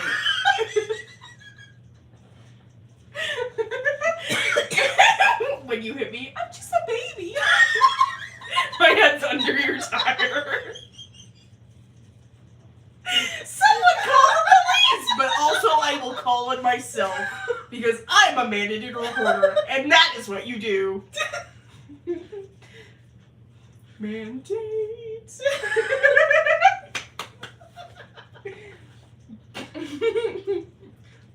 We send this to Crime Victims Advocates of Arkansas. Let us teach about mandated reporting. Look, guys, we learned so much. Oh my gosh, that would be so great. They're like, okay, yeah, you guys can totally. It's just like a nature documentary of you stalking me with your Prius and hitting me. And Kia's like, never again. Never again. The River Valley Shelter, you're done. You're done. Get out of here. No more funding for you.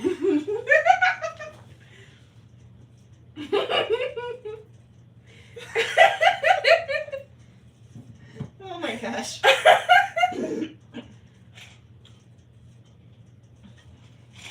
Ugh, my head hurts. Same. I laughed too hard, now my my cheeks hurt.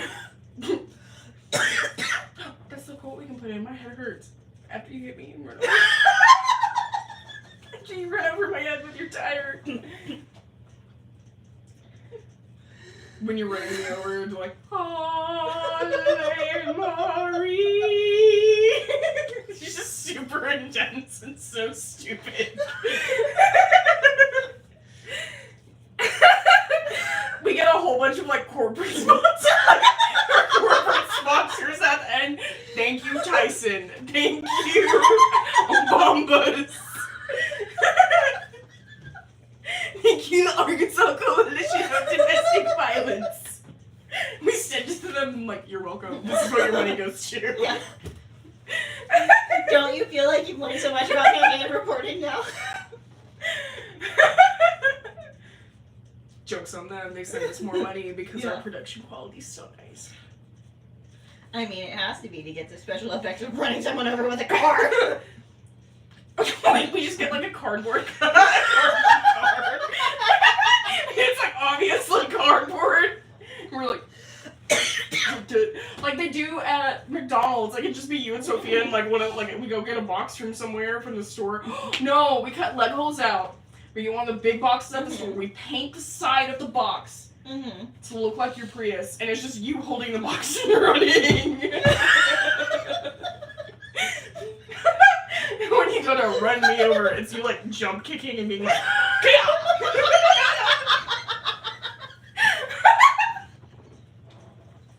Call the police! She's being run over! And it's just you like sitting there like, vroom. Hold on, let me back up. Vroom.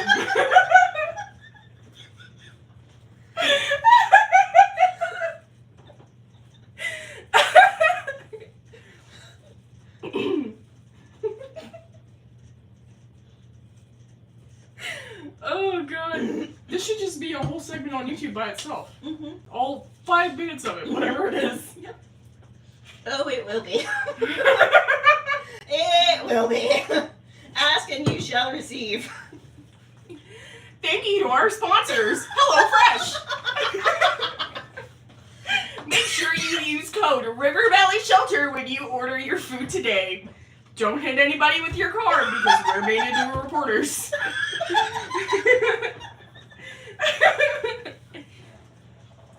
Oh my god. Thanks, chat.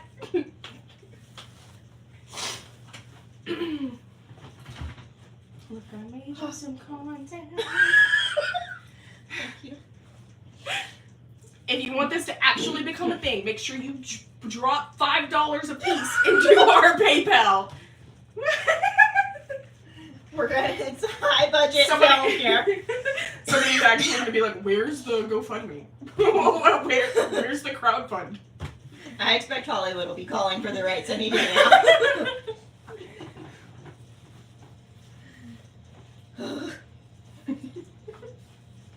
I'm not sure how to segue back into this now. Back to the book. Thanks. Alright. We were talking about musicals before that. What's your favorite musical, Tori? That was one of the questions. Yes. Simone is a lover of musicals, and it's hard to miss that fact while reading the story. What musicals would you recommend? I have a whole long list, because I like musical theater a lot, which I'm sure will be a shock to anyone who's seen this page. Uh-oh. Oh, okay. Well, you get to list your musicals first, then. Okay. Mandated reporting by Tori and Zoe. It's a musical now? Yeah. Don't hit me with your car. But anyway, I am more into the darker side of the musical world. I really like Sweeney Todd. I think that's one of my favorites. Beetlejuice. I really like anything that's sad. Mean Girls. I really like it. Tori has that on here. I really like Six. Wicked. I've seen Wicked twice and it was so good.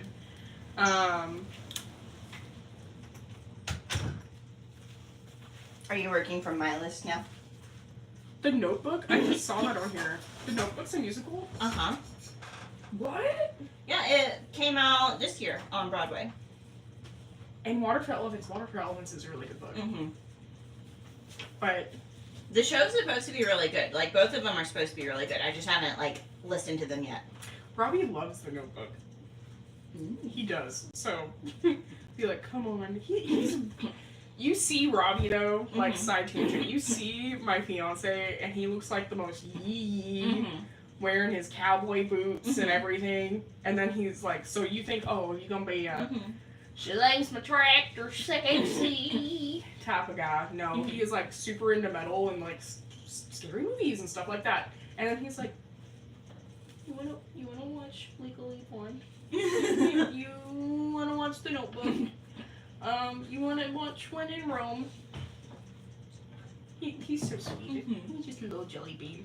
His new thing is American Horror Story, and because I showed him because he's really into horror movies and stuff like that. So I was like, let's watch this. I think you would like it.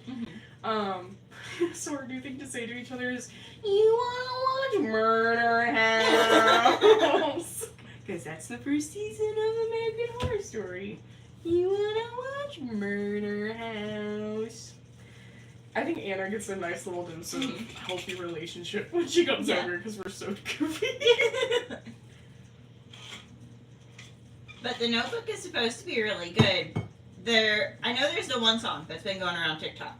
I didn't know that's it'd probably be good. The Notebook's really good. Good I'll for send it to Nicholas you. Sparks. I don't know how involved he was in it, but it's a celebrity who did the music for that one. Like how Sarah Bareilles did Waitress.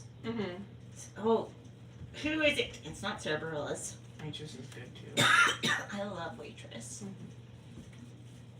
That's another musical I would watch a million times. It's like I will watch Les Mis anytime it comes through. I will watch Hamilton anytime it comes through. I would watch Waitress a million times. Do you have any musicals you don't like? Cats. Same. Hated it. I hate Saw Cats. it in Little Rock.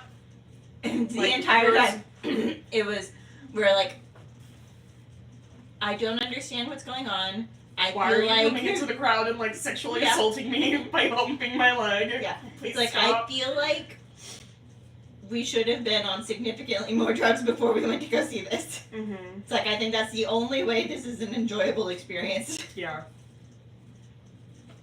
And then Love Never Dies. I still get like actively angry about that musical. Because it's like a sequel to Phantom of the Opera. Do you know about that show? It's a sequel to Phantom of the Opera. Well, Phantom of the Opera is really sad, right? Well, Phantom of the Opera, I love Phantom. Yeah. It's like, I think that's a great show.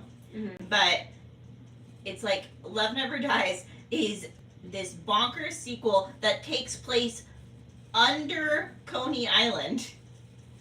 Ew. And it's all these circus freaks, and the Phantom has like joined the circus freaks living under Coney Island. And Christine under it? and Raoul and their son go to visit the Phantom under the boardwalk of Coney Island. I would not go under a boardwalk for No. one. But okay. And then you find out that actually Christine and Raoul's son is actually the Phantom's son. Okay. And Raoul's like a bad, horrible guy in this one, and it's like, what the hell? No, what? Plot twist. Oh, I forgot. The Wiz is really good. Oh, I do like The Wiz. I think I forgot to write that one down. But like Rocky Horror ends Picture Show. with like I'm gonna give away the ending of Love Never Dies because it's a Spoiler horrible show and I alert. don't think you should ever see it. Yeah. But when we saw it, because it came through Little Rock a few years ago, and it ends with somehow the Phantom dies. Oh. I don't remember what's going on. But no. No, I think it was, you remember in Phantom, her, like, little ballet friend? Yeah. She's also under the boardwalk because she also followed the Phantom there because she thought she was gonna be the new Okay. Christine, and I Oh. think she shoots the Phantom because the Phantom is trying to get back with Christine, Oh my god! and then She's the like- son like. Christine and Raul are there while the Phantom's dying, and then the son like comes up and just like climbs over this like body, climbs over his father because I think Raul got shot too, actually.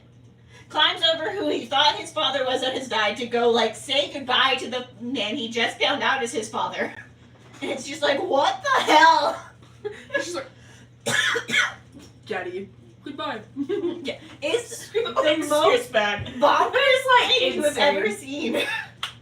It's awful. Okay. It's like it doesn't make any sense. That's crazy. I made Robbie watch Rocky Horror Picture Show Oh boy. because he's never, because like Uh-huh. he comes from a very conservative home, very conservative. Mhm. Never had been exposed to anything like that, and then we did a training the other day, and Uh-huh. like I sent Tori and I was like, look, she looks just like Dr. Frankenfurter. I don't even know who that lady was, No idea. but she looked just like Dr. Frankenfurter. Mhm. And I sent it to Robbie, and I was like, who does this look like to you? And then he sent me a picture back, and I was like, yes! You're getting indoctrinated in the best way! But, yeah. Ah, Rocky Horror is so good. Mhm. I love the version with Laverne Cox. Mhm. Was that the one, like, the live one that they did? Yeah, on Uh-huh. like, Yeah. whatever that platform was, Mhm. on TV. That was a good one. Mm-hmm. That was the one that had Reeve Carney in it. Mhm. AKA famously Orpheus of Hades now. And Mhm. surprisingly older than he looks. Is he? Mm-hmm. Because I looked it up the other day. He's like 45. It's like, what are you talking about? What are you taking and where can I get it? Exactly. Because, oh my gosh. It's like, I need some of that secret sauce. Like, what is happening over here? It's the sauce. It's with cheese. I'm glad we ended this happy because we were both at the beginning like, Yeah. kill my mom, kill my dad, gonna kill my grandma. Okay. Alright. Next question. Full disclosure has found itself on many banned book lists. Do you find this justified? How can this be damaging? Why are you banning any books Yes. in the first place? There are books that Well, are because it talks about so much representation and I know mentions sex at all. but there are books that are much Clearly, more it's violent. pornography, Zoe. There are books that are much more violent that like are upheld to a standard, Mhm. and it's like, oh, okay, Yeah. and it's not Mhm. fair because it's just like, oh, okay, we're gonna like Mhm. this is my wasp book. Mhm. It's okay because it's waspy like Yeah. me. Mhm. It's ridiculous. I do not What state understand. is it that just like declared you have to teach the Bible? Oklahoma, Kansas, Kentucky. One of them. Yeah. I don't know. Some, I want to say Oklahoma Mhm. said that you have like grades, like 5th or 6th through 12. We're just living in a like a whole dystopia. have to teach the Bible, and it's just like I don't think that's gonna have the effect No. you think it's And gonna then, have. like, what about the kids who do not study? Like, Mhm. it's just like a whole, like, you, church and state, and, like, Mhm. all of that is supposed to be separated. But, It's like you are not prepared for people to have a critical analysis of the book that you are trying to indoctrinate No. everyone with. no, because there are so many things. Everybody interprets it Mm-hmm. their own way. That's why there's so many different sects of Christianity, and, Mhm. like, everybody's got to have their own thing. Yeah. And I just don't see how it's going to go. Because, like, I mean, that's Mhm. like when you're going over and you're discussing things like, oh, we had to read Lord of the Flies Mm-hmm. when we were in high school. Yeah. And there were so many different representations of, like, all these different things, Mhm. like the seashells and the oysters, and they're supposed to represent femininity. But, like, Mhm. some people are like, oh, no, it's just an oyster. Whatever. Mm-hmm. But how are you going to explain like all of this different like Mm-hmm. there's a lot of stuff that contradicts and like rules that you have to follow, Mhm. don't follow, and like Yeah. how you're not supposed to eat shrimp and stuff Mhm. like that, and like Like, they are not prepared for what is about to happen. No. It is not going to have the effect they think it's going to have. no.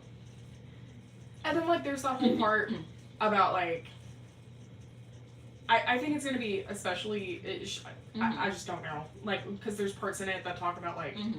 women being unclean because of their periods and stuff, Mhm. and like that just goes into the issue of like you don't even talk about sex ed, and you're just Yeah. gonna be like Mm-hmm. making bigger issues. Yeah. Because there's gonna be some Mm-hmm. little dude in there being like, ooh, Mm-hmm. and it's just gonna be. Mhm. I'm frustrated with it, Yeah. but it's fine. Clarification: there's nothing wrong with like talking about the Bible. Yeah. Let us clarify that, but it's just like the forced. Mm-hmm. We do not have beef with Christianity No. as a concept in and of itself, but like forced religion Yeah. in a country that's founded on, hey, we don't do that. Yeah. It is. Bonkers bananas. That we have beef with. Mm-hmm.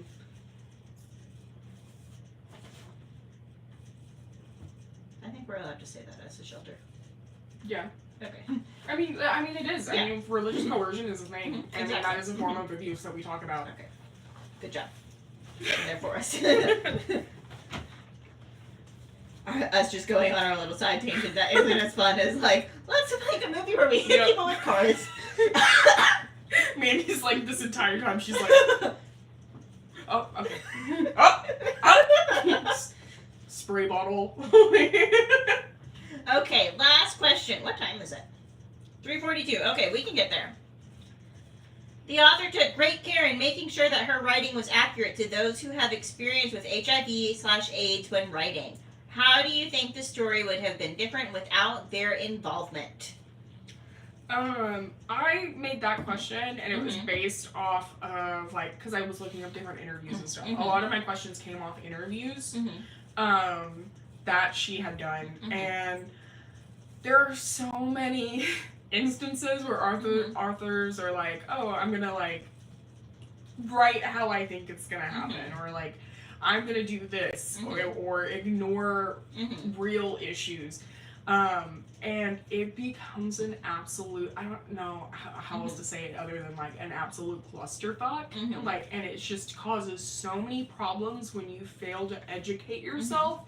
And Colleen Hoover is a very big example of that. Like, I literally cannot stand that woman, and like the fact that she was like, oh, I'm gonna make a coloring book based off of like all this. That is so problematic. The Yeah. fact that you romanticize these things and you're doing these things, because it's not romantic to be abused. It's not romantic to like go around and like be forced upon you. No. We need to look up when that movie's coming out. That way we can read that book around the same time. Soon-ish, I think. Okay. But We'll have to I'm gonna add have that to so the much. agenda. I'm gonna have so much beef with that book. I mean, we've had read books where we've got beef with it, so that's not Yeah. new for us. But Colleen Hoover, I just have. Mhm. I cannot stand her. Mhm. I think Verity. I think that's the one that everyone. If you don't like Colleen Hoover, you really like Verity. I haven't read it. I have it Mhm. because Anna got it for me. Mhm. Because Anna is a really big Colleen Hoover fan. But and that's the problem with her too, is that her audience is like teenagers and stuff. Like, you do have older women who read her books, but her main audience that reads is all of these like underage girls reading things like that. Oh my god. And it's so problematic. And then she's like, oh, the coloring book? Money? Oh no. That's not okay. No.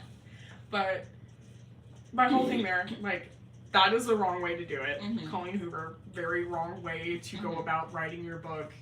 And Cameron did a very good job.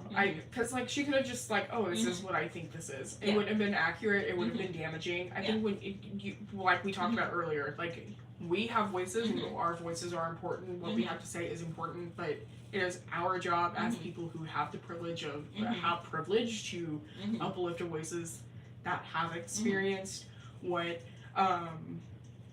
X, Y, and Z. Mhm. In this case, it is a person of color who is going through HIV. It's our job to elevate those things. And I think we do a really good job of that when we're talking about books and when we do these questions. But, I mean, we could easily just be like, no, we're going to read. Yeah, empathy is great, and it's like, it's one thing to put yourself in someone else's shoes, it's another thing to, like, actually be wearing those shoes, and to have them on all the time, and to, like, be living this experience. And so, especially when you're dealing with something like a marginalized group, that it is impossible for you to figure out what that is without going out and getting HIV. It's like, you need that perspective to keep the story authentic and to keep it relatable, because otherwise it's just going to be like, this person doesn't know what they're talking about. It's like...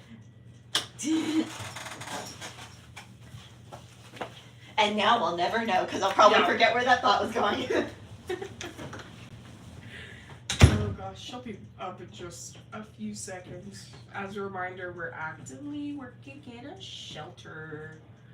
But yeah, having empathy, I think I have a little, because of my family member that I talked about earlier in the stream, I have more of an understanding than Tori does. Like, she learned things in this book that she didn't know about when it came to HIV. So, like, while I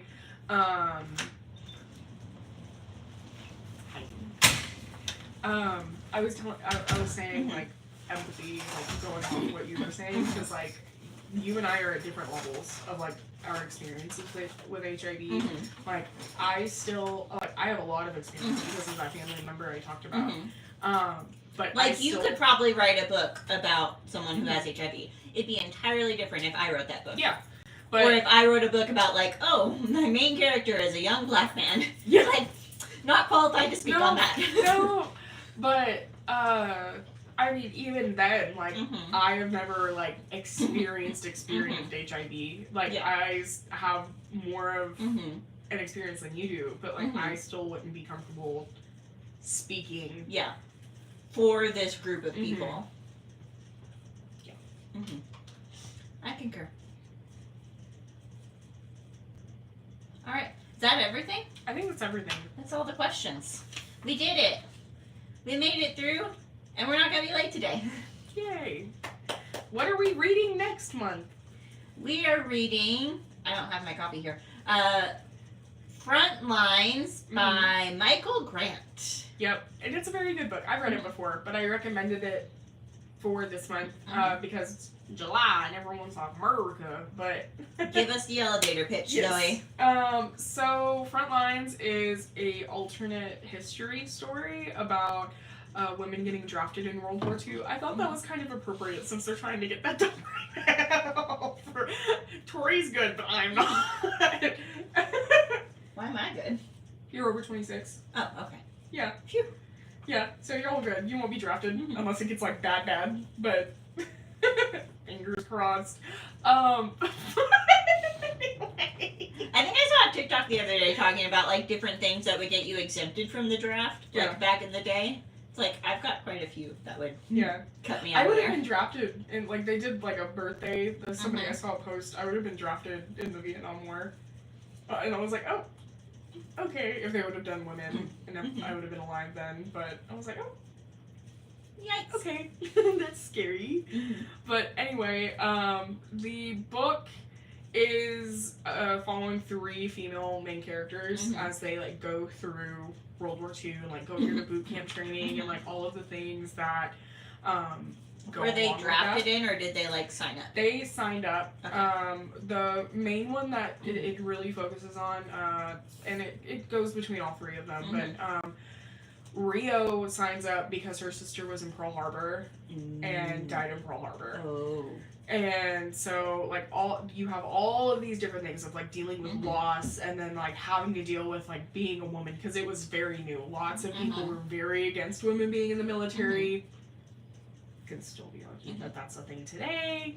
And it just going through and, like, all of the nuances of that, and, like, having to try to balance femininity with having to be, like, like a It kind of sounds Things like the were book that we just read in like Governor Book Club. Mhm. We read The Women by Kristen Hanna, and it's about this 3 girls that are combat nurses in the army during Vietnam Mhm. and are like over in Vietnam, and then like their experience over there and then coming back home afterwards and like going through life after everything happened Yeah. and dealing with PTSD and not being able to get services because there were no women in Vietnam. Yeah. Which is crap. It's Yeah. such crap because like you have women who like Mhm. through every single war, the women were the Mhm. one who were going in with the doctors Yeah. if they even had doctors at the Mhm. time, depending on what was going Yeah. on, and going in and taking care of Mhm. people and like sawing off legs and doing all Yeah. these things. Like a good example of it for anybody who like in Outlander, Claire, Mhm. she was a combat nurse. In World War II, she was in Mhm. France and a whole bunch of different places, and Mhm. like she has severe PTSD Yeah. because of Mhm. the things she went through, and just she was like one of the things that happens to her is like she's traveling on this road, and like every single one of the guys she's with gets Mhm. killed, and like she remembers that, and it's like a Mhm. whole thing of like I was the only one to live, Mhm. and that's horrible, Mhm. but she had to go through all of these different things, and I'm excited about Mhm. this book. I haven't read it in so long. I read it when it first came out. It Mhm. was so good. It's a thick boy, but So get your copies early. yeah, but it is so good. I got mine off of Thrift Books. Yeah, I think I got mine off there too. Yeah, and it was super cheap. Mm-hmm. All right, well, Yeah. I'm excited. It'll be interesting. Yeah, but okay. Bye, Bye, people. guys.